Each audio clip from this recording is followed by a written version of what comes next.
Well, welcome back, everyone. It seems like we're just getting started and then we take a break and then we just get started again and we take a break. So here we are again. The next time we take a break, it'll be like a really long break. It'll be the end of the class.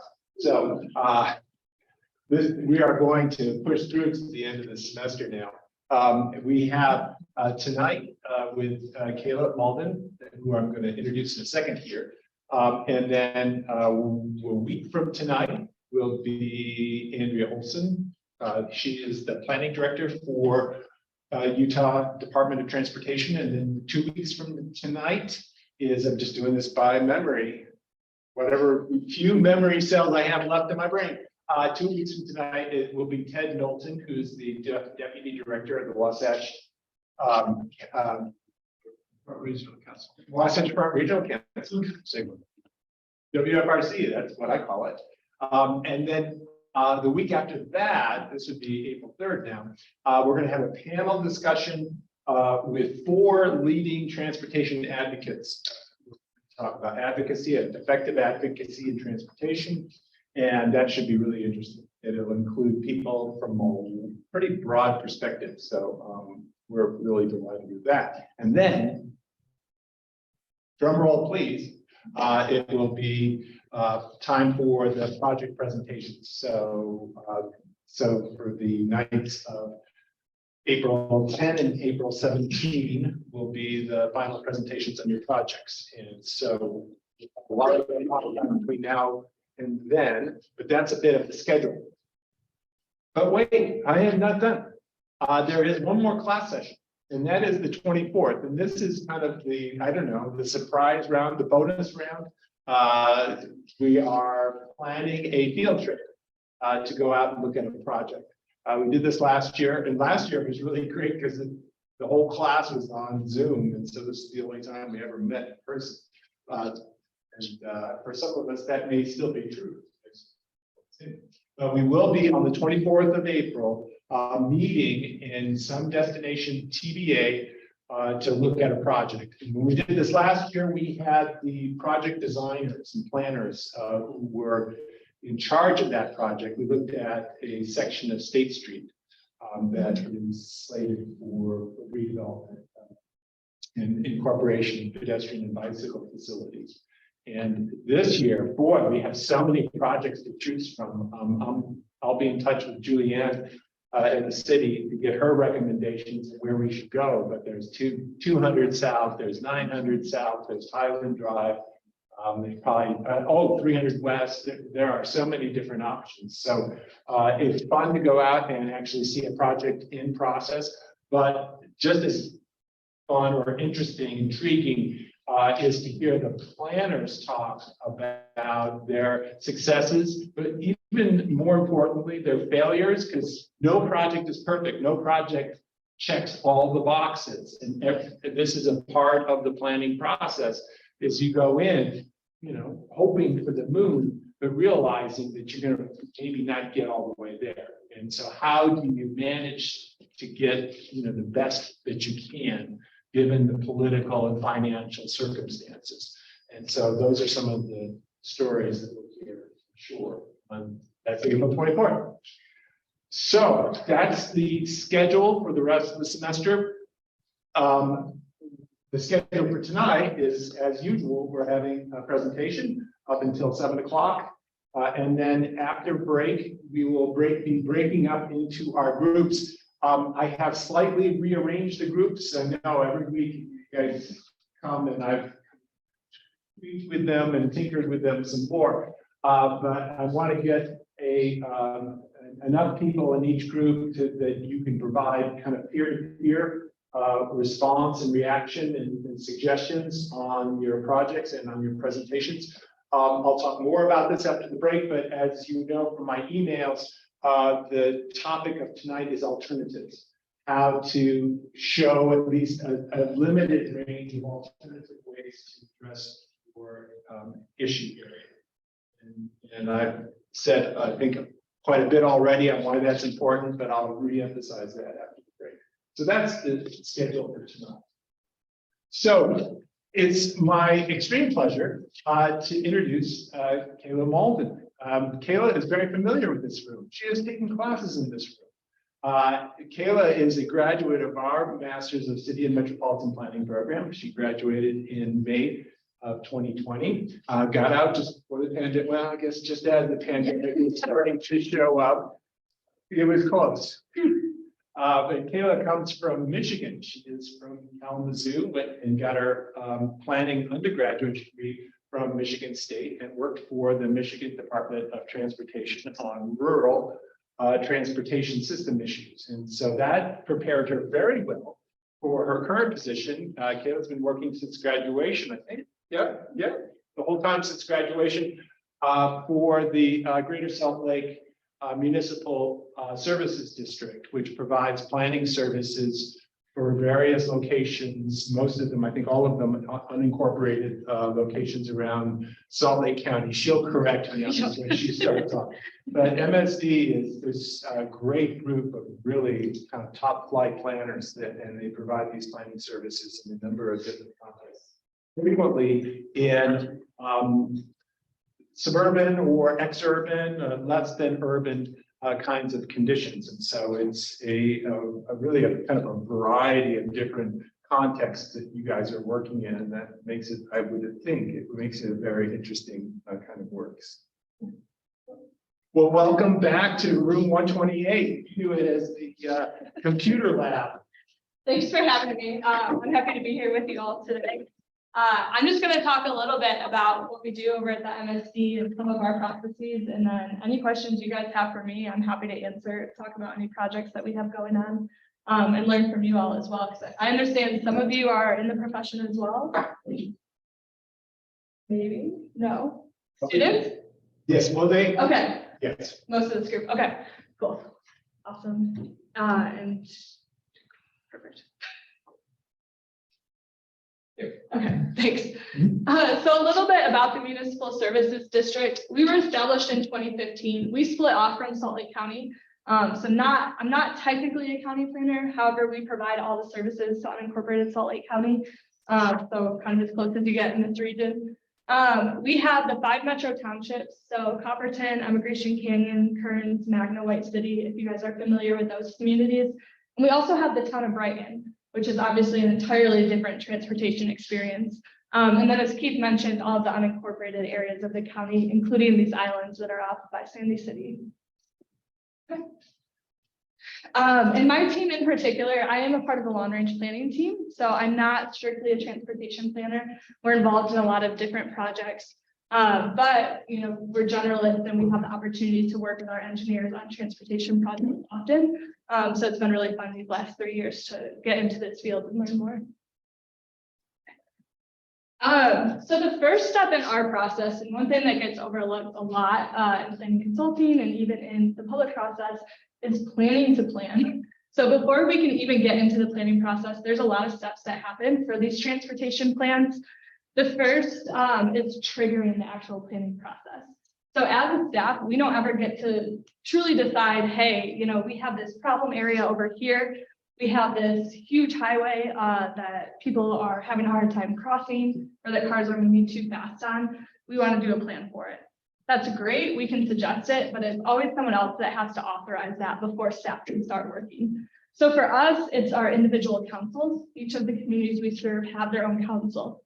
And so we go to them either because there's been a change in state legislation that requires a new plan or amendment, because there's new funding available and there's conditions applied. So maybe we have to put a new plan together in order to qualify for this grant that we want to go after.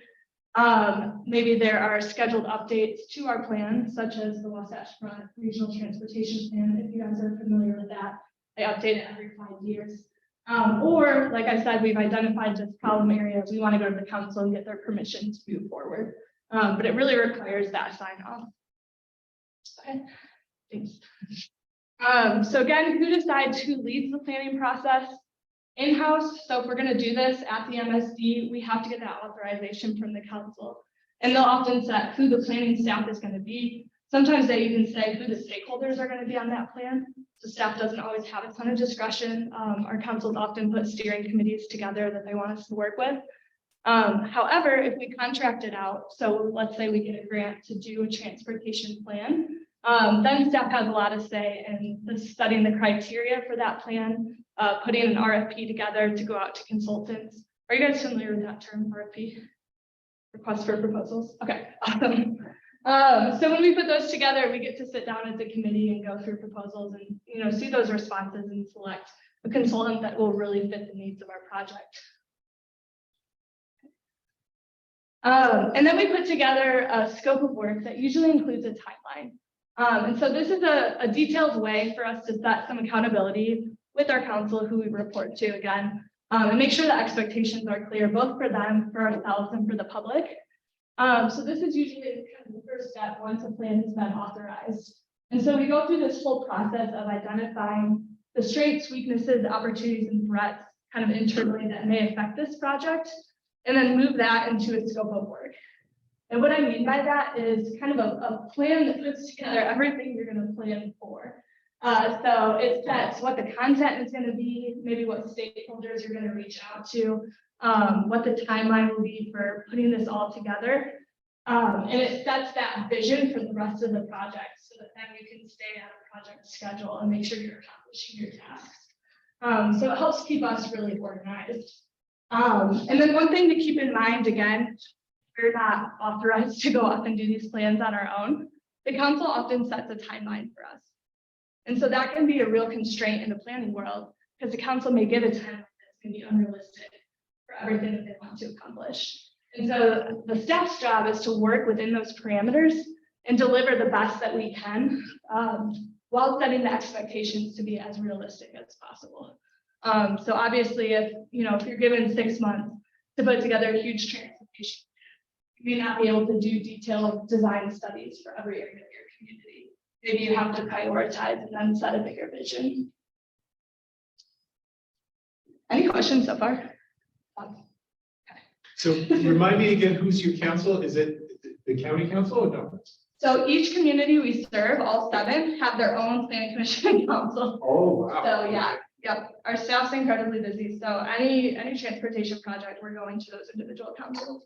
See, that's a lot of personalities to manage. Oh yeah. Yes, and all very different circumstances, as Keith said. So, when we're dealing with unincorporated islands, there's almost no funding available. There's a lot of different visions because it's spread all over the county. Versus if you go up to Brighton, they're very sure what they want. They have a lot of funding available because they have the ski resorts that bring in a ton of sales tax, but maybe they have less resources as far as staff capacity. And so it's a whole different experience navigating between those worlds. And if you guys have questions at any point, please interrupt me. Yeah. Does your funding come, like, say you want to do a project in White City, does funding for that have to come to taxpayers in White City, and do all the townships kind of put into like a pool of funding to use? Yeah, that's a great question. So the MSP is set up on a revenue sharing system. So that's part of the reason it was formed, is all these communities came together, said we're going to incorporate, but we're going to put part of our revenue, so the taxes that we collect, our Class B and C road funds, into a shared pot so that we can all get services. On their own, they're not able to fund the staff or some of the plans and products we produce. So being able to share those resources is really helpful. All right, so the actual planning process. So this probably doesn't look too different. Let me just really quick. So the little stars you see on this slide, one of the things Keith really wanted me to iterate is where in this planning process and the transportation implementation can residents get involved. So I put stars throughout my slides to kind of show what those steps are, where we bring the public into our planning processes. So it's not a perfect system, and I welcome you to ask any questions about it, give critiques, give recommendations. We're here to hear that as well as share what we do. But yeah, as you see those stars throughout the slides, be thinking about that. This is the point where you can have influence in our system, at least. So typical steps in our planning process. These probably look really familiar to any plan that you've put together, any schooling that you've had on the planning process. But we start again with establishing that scope of work, and then we assess our existing conditions. And we take those existing conditions and that data, and we go out to the public. We kind of educate them on those constraints, and then work with them to set a vision, whatever that looks like. If it's an active transportation plan, maybe it's a vision for walking, biking, rolling, or even for community health. Then we draft our goals and recommendation. After that point, we usually bring it back then to the public to go through that vision and goals, look at our recommendations, and kind of get feedback on that. And that's the point where we evaluate alternatives, which it sounds like you're discussing a little bit more tonight, so that's exciting. So as we put projects together, we may give them different ideas about how they can implement the goals that they've set. And then we ask them for feedback on that. We kind of convey to them what the benefits and weaknesses would be of taking those approaches. And then finally, we prepare our plan document and recommendations. And usually that happens at the staff level. And then the next step, depending on the process, is we either bring it back to the public one more time for review, or we move right into the adoption process. And so that looks like bringing it to the planning commission or council for adoption. And sometimes that includes a public hearing. Bless you. Public hearing where the public's invited by the planning commission to give comment and feedback to advise that plan. And sometimes it looks like a public meeting where the public's invited to attend, but don't necessarily have that same voice in the process. So depending on that type of meeting that we set up, it can make a really big difference in the feedback that we get on these plans. Okay. So what does community engagement look like in our transportation planning? I'm a big fan of community engagement. This is my favorite part of the job, is going out with the community, trying different methods out with them to see what they respond to. So I just wanted to share a few different projects we're working on and how these different steps fit in. So for that kind of kickoff, the scope of work, the assessment of existing conditions, we often do field visits. So this picture, you'll actually recognize maybe your classmate Gray in there. This picture is from our Kearns Mobility Hub project, where we are working with the library to put in different alternatives for transportation. Sorry guys, I'm losing my voice.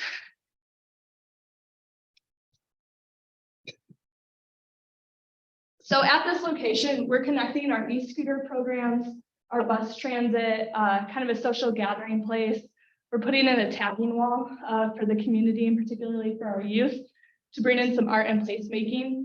And then we're sharing a bunch of transit information with residents to get them engaged in their public transportation and feeling more comfortable using the systems. So with our stakeholder group, we had a committee that consisted of people from UTA, from our local organization, from Bike Utah. We brought them all together and went out to different sites in Kearns to evaluate which would be best for the placement of this mobility hub. Obviously, after this process, we selected a few alternatives and prioritized which ones would be most important to us. But it was really great to get out in the field and go to each site and see what works well here. What are the major constraints? What would our challenge be if we were to put a mobility hub or plan for this site? For the visioning, I apologize if these aren't coming out very well. But this example is from a general plan that we did for the Sandy Hills community of unincorporated Salt Lake County. And for their transportation element, we were unfortunately in the middle of COVID, so we had to get creative. Have you guys used Concept Board at all? Any of you? No, okay. So Concept Board is a really amazing online tool where you can go in and create this visual board that everybody can navigate around in at the same time, add notes to, you can put pictures in and links. And it creates this really great hub for multiple people to collaborate at once in a visual way. So for their visioning process, because we couldn't meet in person, we put a ton of information on this concept board, and then we set boxes with different categories of goals. So as we were going through our discussion and after we had finished kind of assessing our existing condition, we went in there and asked our participants to add in goals, and then we talked about it as a group, added notes together, and it was a really good way to collaborate. Evaluating alternatives, one way that we've done this in the past, obviously workshops, open houses are great. If you can put together posters of different renderings, show people what they're really looking at. However, when we've been in a hurry or we've had, projects that really just need the public to prioritize a set of recommendations, we often turn to surveys. And we can get those out quickly in our communities. Online surveys typically have a good response rate, especially if they go out over social media and a platform that the community is really engaged with. I will caution that you sometimes miss people that way. So it's always smart for the planner to be thinking about who they're trying to reach, why they're trying to reach that population. If you're working with a senior community, for example, you might not want to go over Facebook to get this feedback. But it's worked well for us in the past to use surveys to evaluate our alternatives. And then the final one here is the Planning Commission meeting. So this is just an example of a slide from the Kern's general plan. So when we adopt a general plan, we have to go to a Planning Commission public hearing first before we can go to the council for adoption. So in that process, again, the public's invited to come give comment. We open that space up. And then it's really important for planners to put a presentation together that covers the whole scope of that project so that the public actually has something to comment on. It's not fair to them to get a document, show up at a public hearing and say, okay, what are your thoughts? Without any context, without really going through that plan with them and giving the full kind of breadth of what you've been working on. So those are some ways that we get our communities involved. Any thoughts, questions? Interrupt my talking? No. Okay. Well, just an observation, maybe. I don't know if is it easy to go back in the slides? Yeah, to the one with the stars there.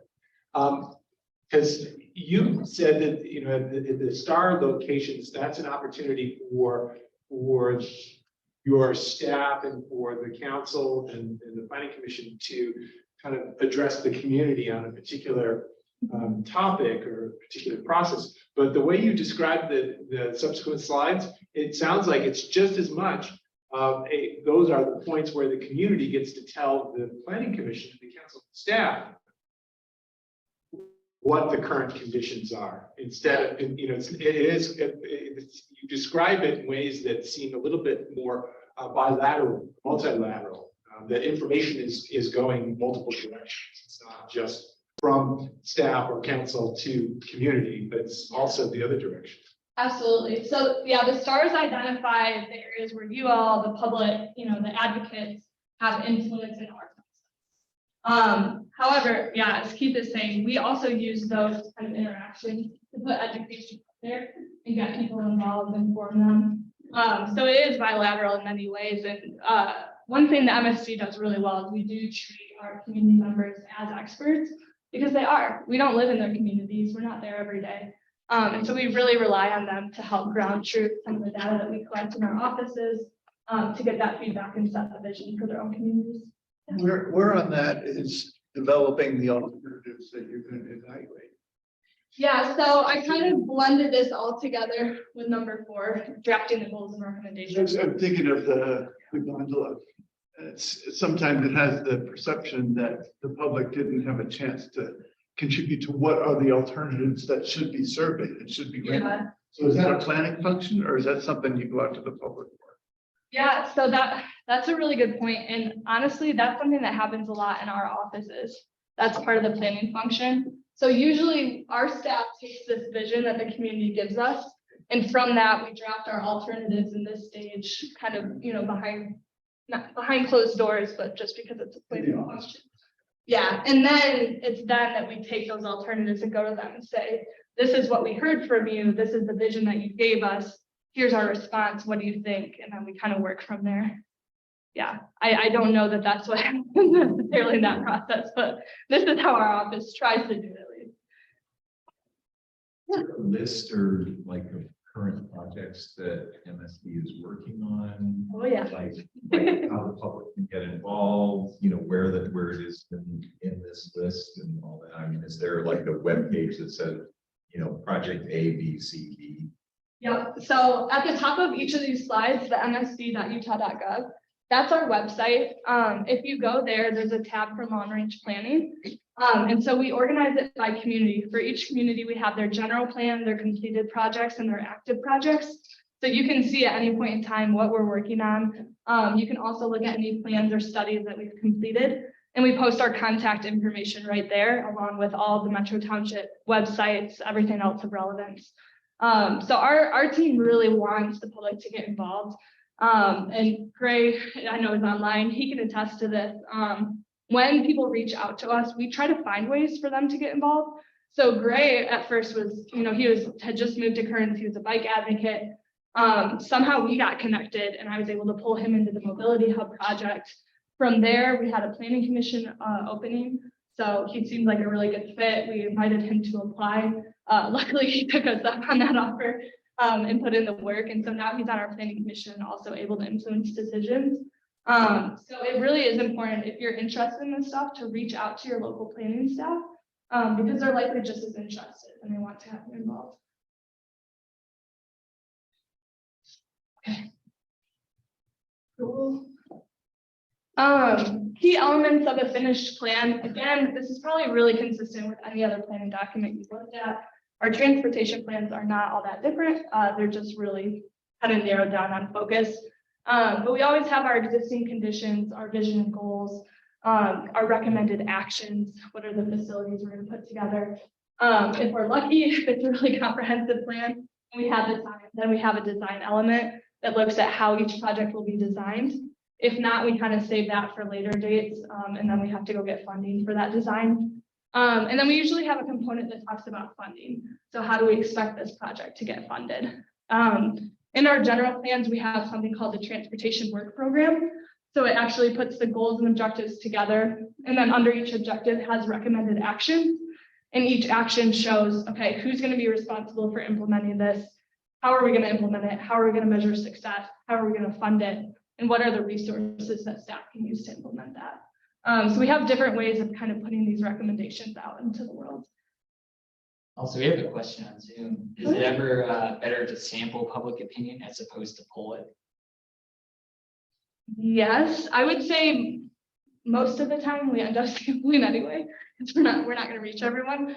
I don't know if that's what was intended by the question, but I believe so. I'll ask to clarify that. okay, yeah, feel free to specify. But there are a lot of different engagement techniques.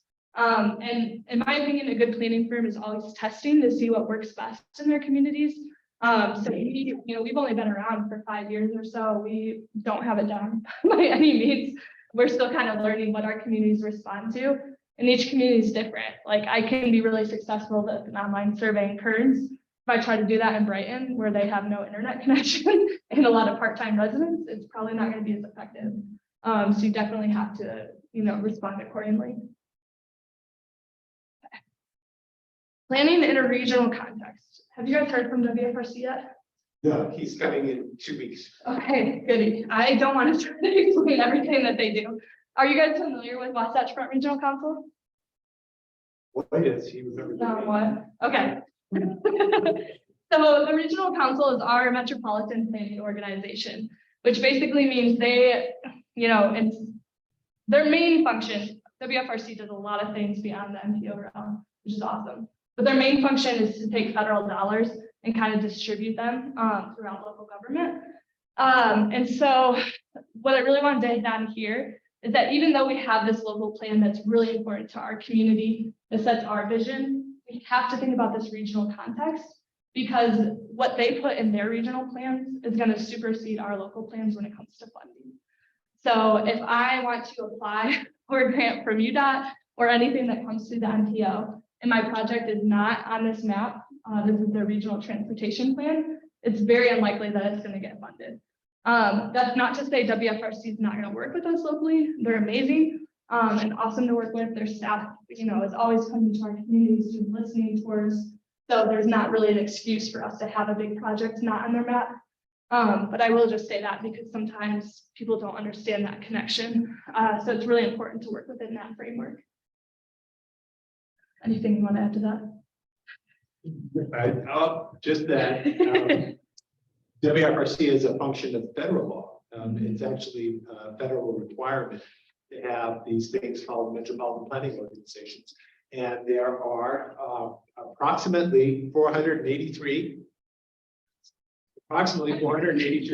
Last time I saw there was a count, there were 483 of these creatures around the country. And so they are agglomerations of local municipalities, but in the metropolitan context, where, municipal boundaries stop being so relevant because people are crossing the boundaries all the time. About 80% of California is taken up by MPOs. There's very little in California that isn't covered by one MPO or another. Yeah, definitely ask them a lot of questions when they come, and know that we have one of the best MPOs in the nation. Actually received an award this year among metropolitan organizations, which is pretty great. All right, part 3, funding. That's what you were asking about. All right. How do we fund transportation projects? This is the hardest part. I am really good at planning.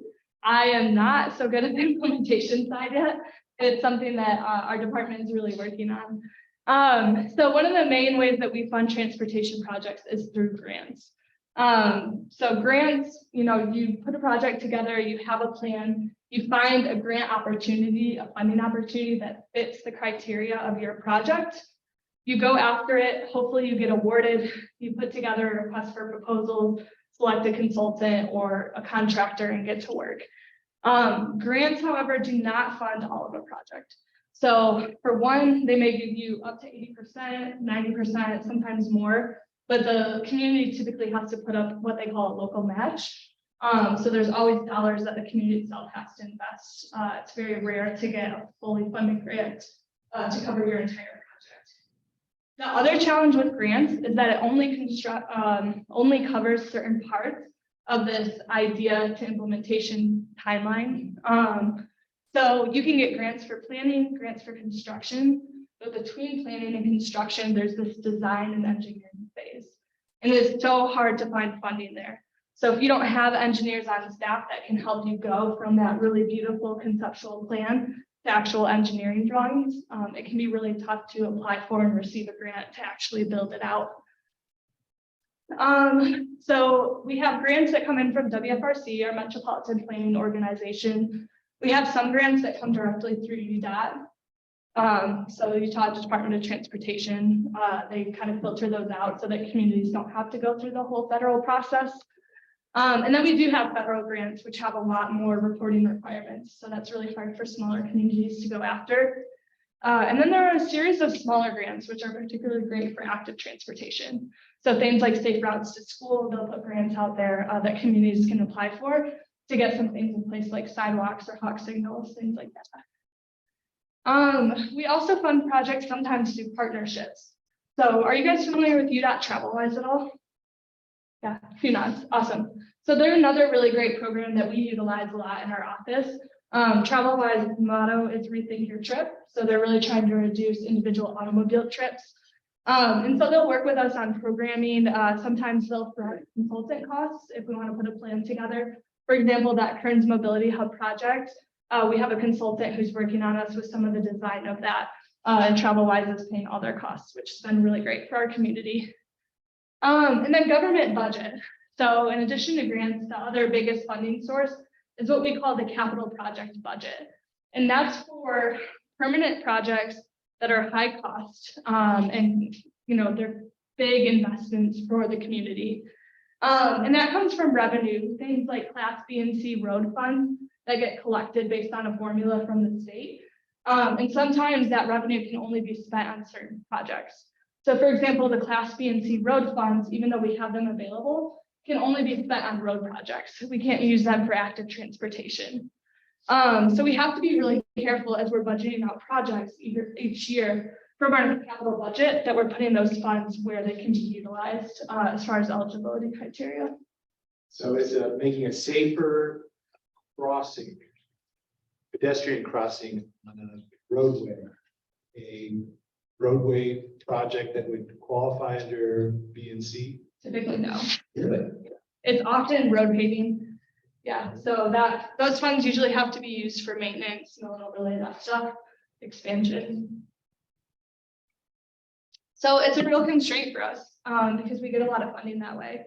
We don't collect property tax at the MSD, So it's Class B and C roads and sales tax, really. So it's hard for our communities to fund those bigger projects. Capital improvements, is that a term that you guys are familiar with? Okay, okay. Tell me if I say words that you don't know, okay? So one thing that I wanted to reiterate with you all, I had a conception coming out of school that every community has a capital improvements plan. So a 5-year forecast for how they're going to spend their funds on these big capital projects. My experience in the field is that that's not true. And so the MSD does not have a capital improvements plan that they go off of. We go through our capital projects budgeting each year. And so we actually just put a process in place this year that makes it a little bit clearer, but it still can be a little bit funky, right? We're going to these communities asking what projects they want. We have a lot of plans in place, active transportation plans, master transportation plans, general plans, but we haven't necessarily sat down with our budget to look at what we should fund each year. So the process that we go through is we ask our community leaders to propose projects, and we have an online form that they submit that through. We have one liaison for each community that's responsible for submitting that. Residents can put their projects forward to that community leader, as well as anyone on the council or planning commission. And then engineers and staff will also contribute to that form if there's a project that's been adopted through one of their transportation plans that we feel is really important. Once those projects are submitted, our engineers evaluate the feasibility and project priority level. So they look at that whole list for each community and go through a series of criteria, like will this improve safety? Will it reduce property damage? Does it connect our transportation network and fill in the gaps? And then they meet with other departments once they have that feasibility study done. So they would meet with my team, for example, and we would give them additional input on priority level. We would say, hey, this isn't an adopted plan, but I've heard this over and over at community engagement sessions, that this is something residents want. Or maybe we'll say something to the lines of, oh, you're putting a bike lane here. We also need this wayfinding signage if we're going to do that. And we kind of help bring some comprehensiveness to those projects. Once we have that conversation, the engineers bring a recommended list of projects to each community. So the important thing to note here, we have this shared revenue, but that also means that our communities are competing against each other for this capital budget. So the MSD as a whole has one budget. They have so much revenue that's allocated toward capital projects. And we don't allocate those funds based on a formula of population, for example. It's entirely project-based. So those projects that the engineers recommend, the councils will go through them, pick their final list, and submit it to our MSD Board of Trustees for consideration. And so what gets funded for each community changes year to year. They don't know how much it's going to be, even as a percentage. And they ask for the projects they want and hope that they'll get funded. So it is really difficult. Usually each community gets at least one project, but it's not a great system to reliably fund these projects. And I'll note that our Board of Trustees is composed of the mayor of each community or a council representative. Cool. We actually have a clarification on the initial question here. Outside of stakeholders, what do you do to ensure that people who can't attend meetings are involved, or at least attempting to get involved in the process? Seems like there are numerous projects that are stumbling along because of this disconnect, be it the Little Conwood Gondola or the Glendale Regional Park. Is sampling a better tool to input those who show up? Yeah. So that's a really great question. It can be really hard to get people to show up in person. A few things that we've done, we've tried to do hybrid meetings wherever possible so that people can join from online. We've asked our community what times work best for them. So we try to have things at different times, sometimes in the evening, sometimes in the middle of the day, kind of whatever works best. The thing we've had the most success with is actually going to events where our community members already are. So we have a lot of summer events, for example, where we'll go set up a booth. We'll take any current projects we're working on and try to get feedback that way.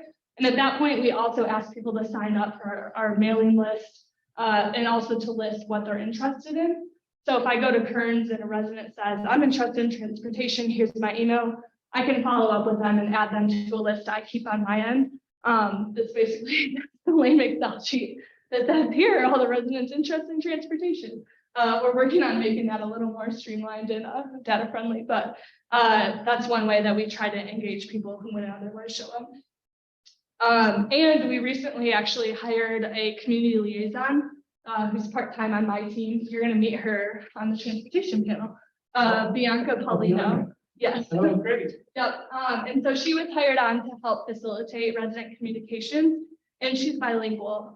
So she's helping us translate all our materials to Spanish and really make sure we're reaching those communities because Magna and Curtin in particular have, up to 30% Spanish speaking. So it's really important that we kind of reach those underserved communities.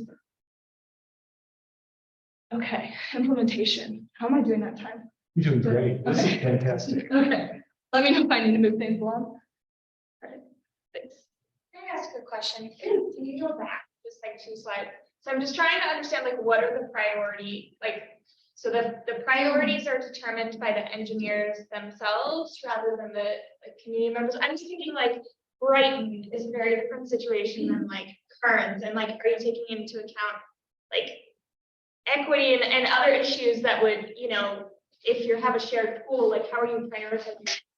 Yeah, so that's a really great question. And the way the form is set up is actually that whoever that person is that's entering for the community, they are supposed to be the ones that are setting the priority level for their community.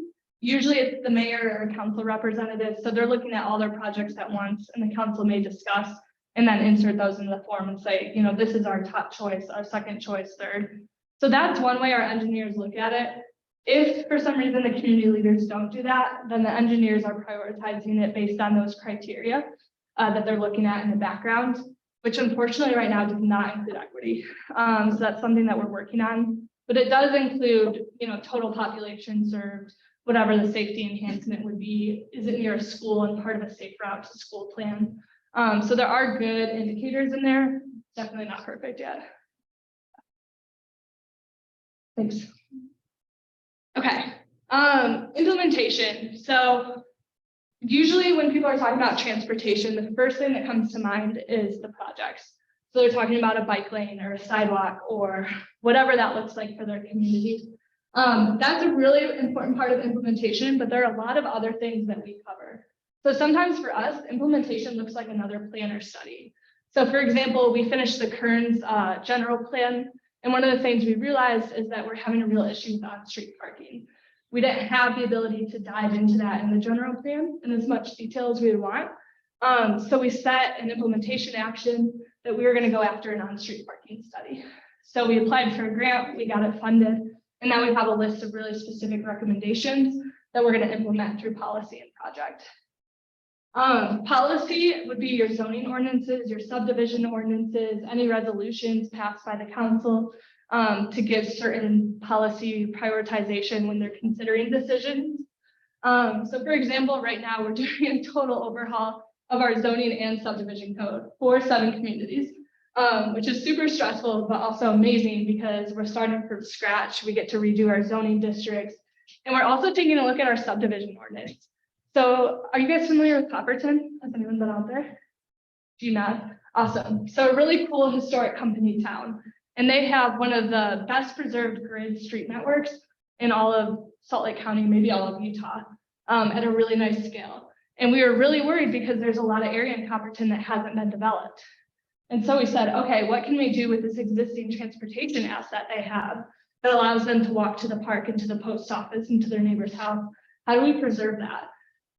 So we right now are in the middle of crafting a connectivity ordinance for them, which is one of our policy implementations. So we, again, are working with WFRC on this one. This is a transportation and land use grant that we got to do an active transportation plan and connectivity ordinance. But this is limiting things with the number of cul-de-sacs you can have in a subdivision, your cul-de-sac length. It put together what we call a connectivity index. So you have to look at your total amount of nodes and links and make sure that you're providing for connectivity. It has other requirements that might sound strange for walkability, but things like requiring roads to go all the way around and serve as the perimeter for parks or schools of a certain size.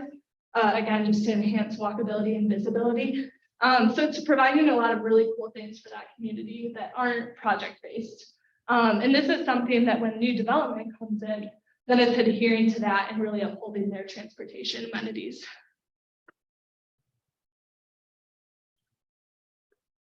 So who's involved in implementation? Hopefully I'm not crushing any dreams here, but it's rarely me. So it's very, very infrequently going to be planners that are involved in implementation. Our department is really trying to push back against that. And so we're doing more and more to try to get involved. We've kind of inserted ourselves in the capital improvements process that used to be just an engineering function.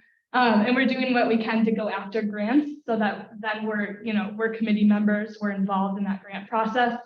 So the more we can get involved in getting the funding, the more likely we are to be brought to the table for implementation. But typically, if there's a roadway project coming through, the engineers aren't going to ask us for those designs. They're not going to talk to us about bike lanes as a part of that plan, unfortunately. And that's just the current dynamic, and probably the same across a lot of different communities.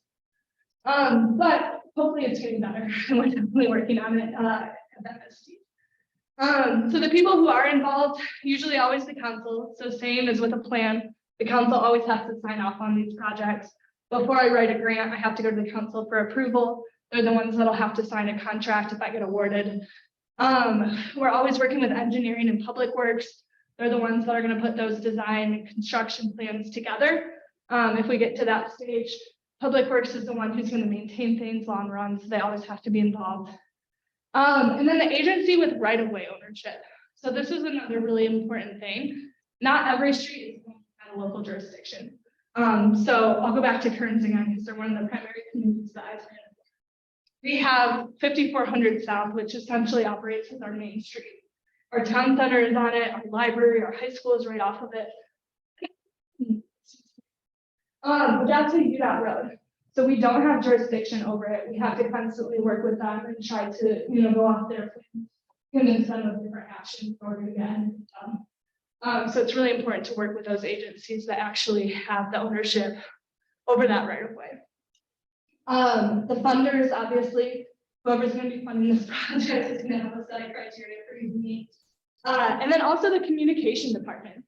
So, making sure that if you have someone that's a communications manager that takes care of your social media, that they know what's going on so that they can notify residents, and residents aren't shocked when their road gets they're not going to come out and strike it.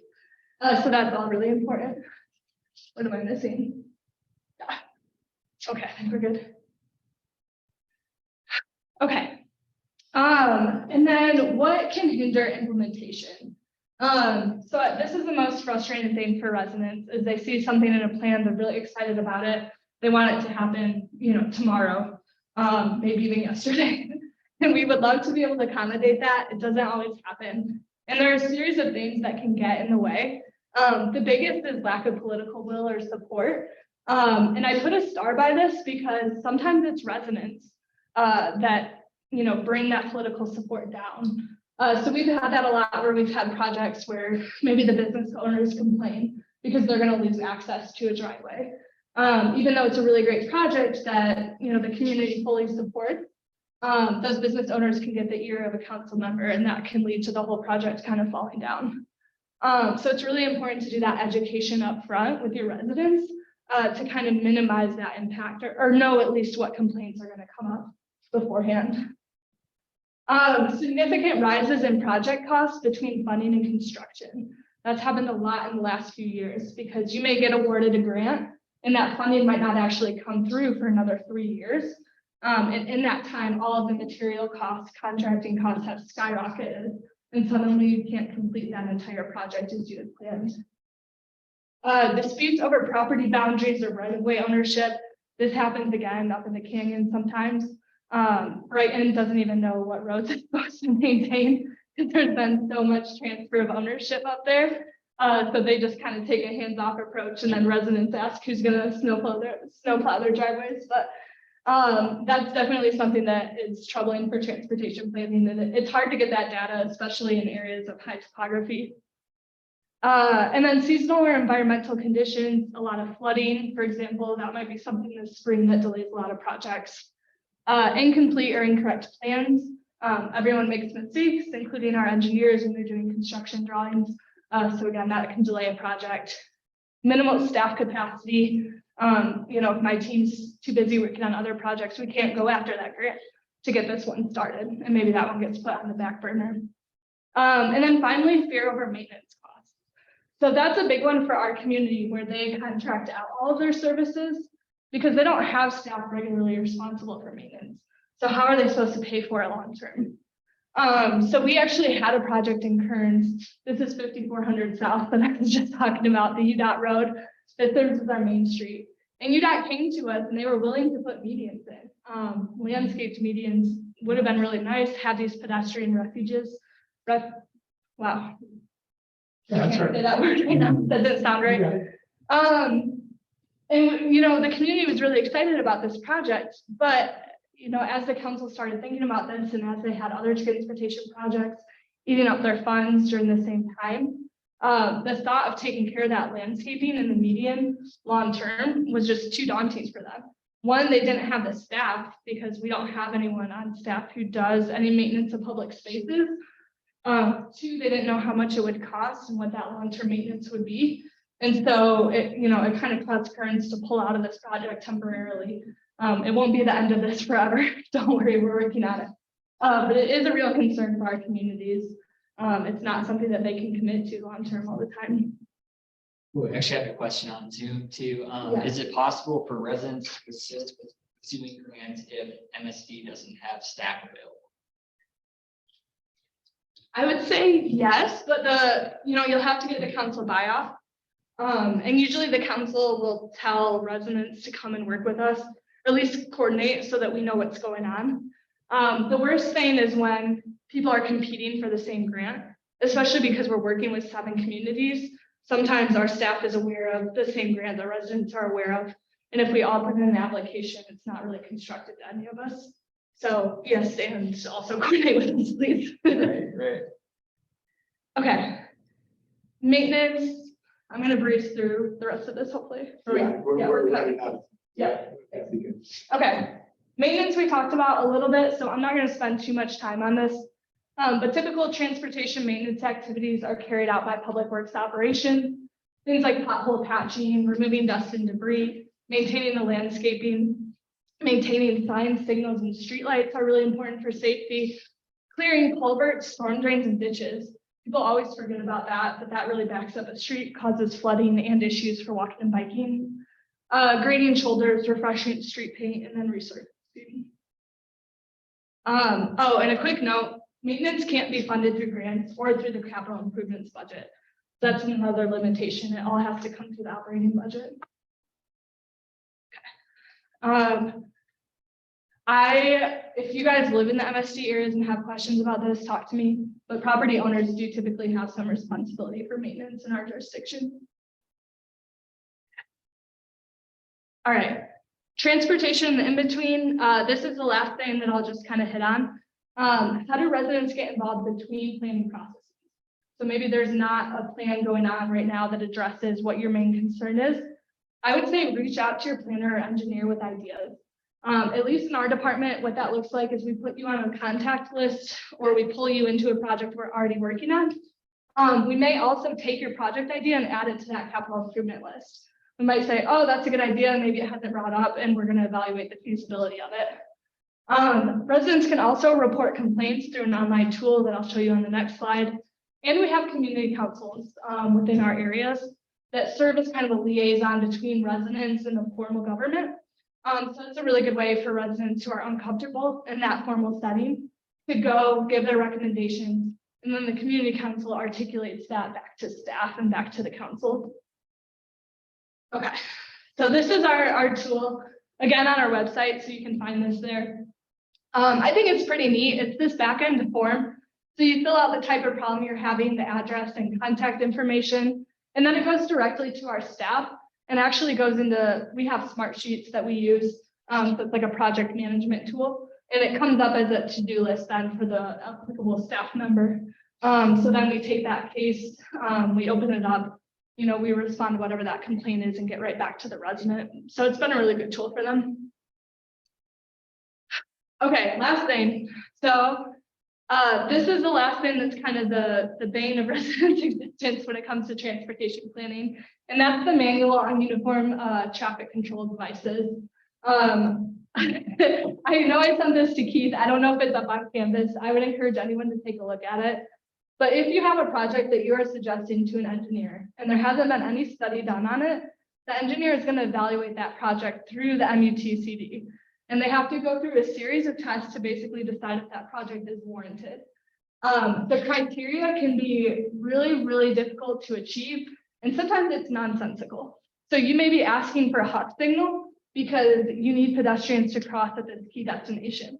And they're going to tell you it's not warranted because there's not enough pedestrian count there.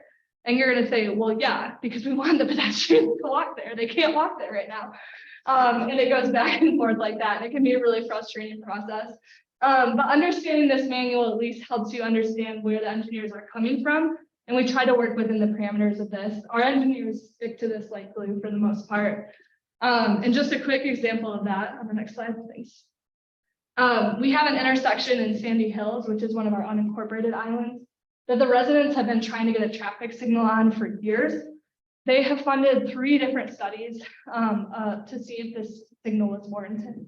And it goes through these 9 criteria from the MUTCD. And all they have to do is meet one of these criteria in order for it to be considered warranted and for the engineers to be able to put a signal up. They've had 3 different studies now and they've never been able to meet it. So it's obviously very frustrating for them as residents because they're dealing with this intersection on a daily basis. They see near misses, they see things that this test can't necessarily pick up on. But this is kind of the reality we're working with right now. And there are lots of organizations, for a little encouragement and hope, lots of organizations like NACDO who are fighting really hard against this manual. So keep that in mind if that's something that you really want to advocate for. It's definitely a worthy cause. So that's all I have for you guys tonight. Wow. That was Thank you. so- Thank you.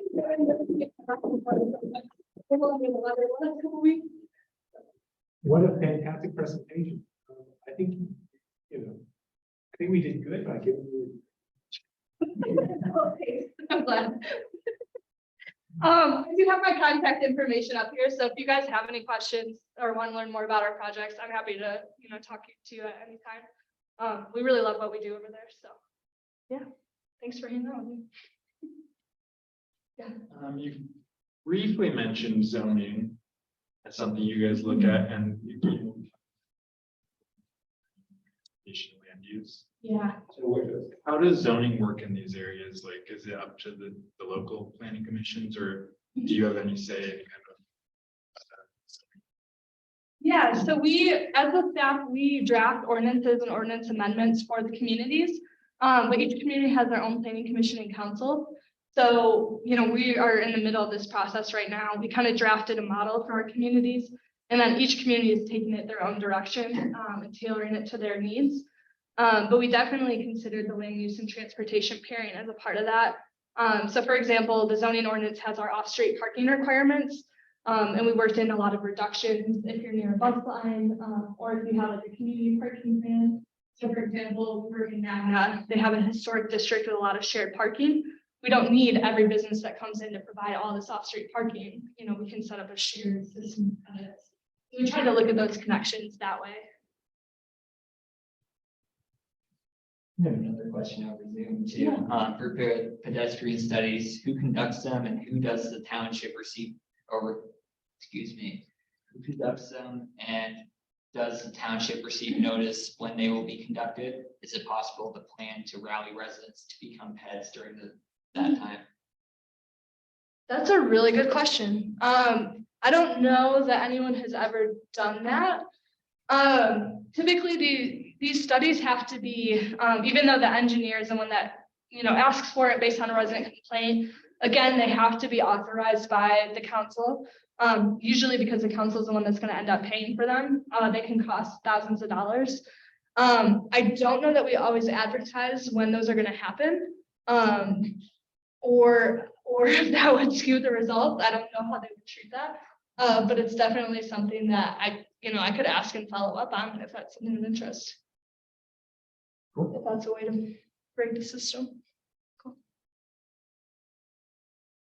Great, well, thanks again. It's so wonderful to have you back, and what a fantastic presentation. And I had another question to ask you, but you answered it already. Cool. You anticipated it. So, thank you. I thought it was particularly helpful that you were showing people where the points of contact were. Really, really helpful. Okay. Thank you again. Okay, so let's take a break, 10 minutes, so about 12 after, and we will come back and go into our second phase. One of the things we're dealing with here. Thank you so much. That was so great. Safe travels. Thank you. Okay. Thank you. As I wrote in my email last week, it's human nature to want to be kind of invited into a process rather than be kind of told what to do. No one likes being told. And when you are presenting an idea, you've been thinking about this idea for a long time, and you've observed it, you've kind of rolled it around in your head, you've looked at it in multiple different ways, and you know what the right answer is. What you need to do is kind of take a step back and imagine what someone who hasn't spent as much time thinking about this as you have sees in the situation. How do they look at it? They're coming at it fresh. So if you can, empathize a little bit with them and kind of put yourself into their shoes and say, okay, if I were coming at this fresh and I see this problem, this issue, this challenge, this opportunity, if I were seeing it fresh, what would I see and what would I be thinking about? And how can you, when you're presenting your ideas, how can you essentially create a space for that recipient, that audience member, that decision maker to kind of join you and join in that process? And the place in a very short presentation, because you usually only get about 5 minutes before a city council, in a very short presentation, the place where that happens, where it can happen, is in the discussion of alternatives. And so if once you have presented your issue, your opportunity, your problem to your audience, the next question is what to do about it. And if you go immediately to this is the right solution to solving this problem, you may succeed. And I wish you all the best success. However, you may get some instinctive kind of resistance, kind of like, well, have you thought about this? Have you thought about that? Have you thought about something else? In people, that's just a kind of a natural tendency for people. And all those decision makers, you saw those boxes, those procedure diagrams that Kayla had on their slides. They all kind of go through this process of issue identification and then adoption of goals and then consideration of alternatives before you get to the selection of a preferred scenario or preferred alternative and implementation. So they've in a sense been trained to expect that step. And if you don't provide it for them, they'll be kind of like, where is that? You didn't give us the alternatives. You didn't show us what the other options are. And so that step is, you may think it's formative, you may think it's maybe slightly manipulative, it's strategic for sure. It is important to do. I think it's also important because it forces you maybe to step back a little bit and to consider, reconsider some things that you thought you had already figured out. And you may find that, oh, well, there's something I overlooked there. It's a good way to kind of discipline yourself to go through the step-by-step process. So that's what your task is. And what I'm encouraging people to do is work together in their groups to discuss what their, certainly one of the alternatives you want to put on your list is the one that you think is the right answer, right? You might put that one in there. And you might ask, do you put it first? Do you put it second? Do you put it third? Do you put it last? Psychology. Don't put it last. Put it in the middle. It's my advice. I used to do scenario planning, and there were always, for the scenario plans, there was always scenario A, B, C, D. I can tell you the answer. The answer is always C. They always choose C. And they never choose A, because A is just business as usual, and they never do choose B, because B is too radical. But B or C, B, yeah, let's be progressive. We'll go with C. C is always the right answer. So that's where you want to put your option. If you've got a list of 4, it's going to be number 3. Okay. It's probably the most important thing I've included in this class.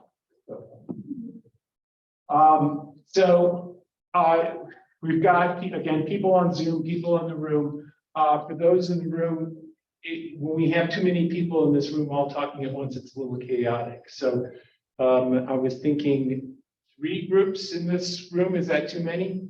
Or should we just do 2 and put everybody else in the other room? 3's all right. Yeah. Okay. Great. So I've shuffled the groups just a little bit. So seeing Dave and the bike facilities group is always one of our groups. Lucas is here. Dave, can you move over here with Lucas and Megan?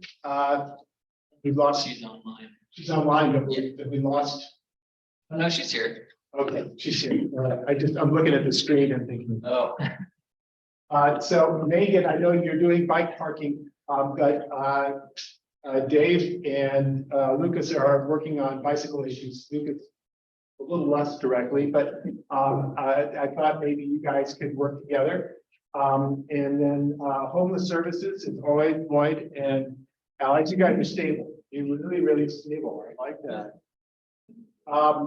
And so you guys stay over here. And then I've got for land use and transportation, this is shift up just a little bit. That's where I'm thinking that you is that right? So Tara and Michael and Jenna, and you 3 are all online. So I'm gonna go wherever you like. Okay. Just they're all online. Maybe you want to be over in the cafe. That's up to you. Bike safety. Let's see. This is including Gray, and it's pet and bike safety. Gray and Parvis and Ryan and Vishali. I saw Vishali, you are online. Where Parvis and Matt? Ray had to take off, actually. Oh, Gray had to go. Okay, but you guys can work together and Vishali, because I think your projects have kind of similarity. You figure out where you want to be. And then all of our transit to Canyon trails people are. Woo! That was fun. I like that. That was a cheap high. You're all online. So Greg and Emily and Corey, I didn't see Jason on there, but you guys are all online. So you just meet in whatever virtual space you meet in. Where is that? Where is the Zoom space? That came back to that little and then Park Connections, Maddie and Marissa and Kristen's online. I didn't see Angeline on there. So you guys, I guess you could just hang out where you are. That'd be great. Mario Pecky Bus Lanes. Jasmine and Cole and John and Megan. Do you I'm thinking maybe you want to be out there. Is it just you? You're the only one here. Okay, you meet wherever you. Yeah, let's get hop on Zoom. Hop on Zoom. The rest of your group is all on Zoom. Good. And then Aaron is here for the Moab head bike plan. But Kevin and Sarah are online. So okay. Do you have connectivity there? Are you? Great. So let's go ahead and meet and let's go for a half an hour. I mean, go for as long as you want.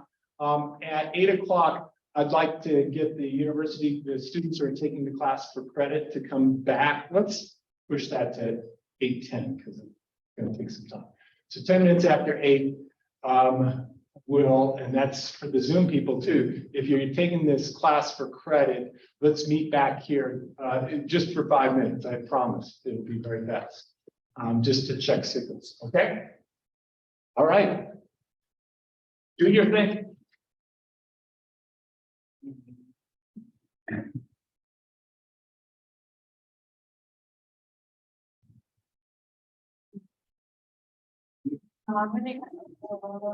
Land use transportation. Oh, yeah. Thank you, though. I appreciate it.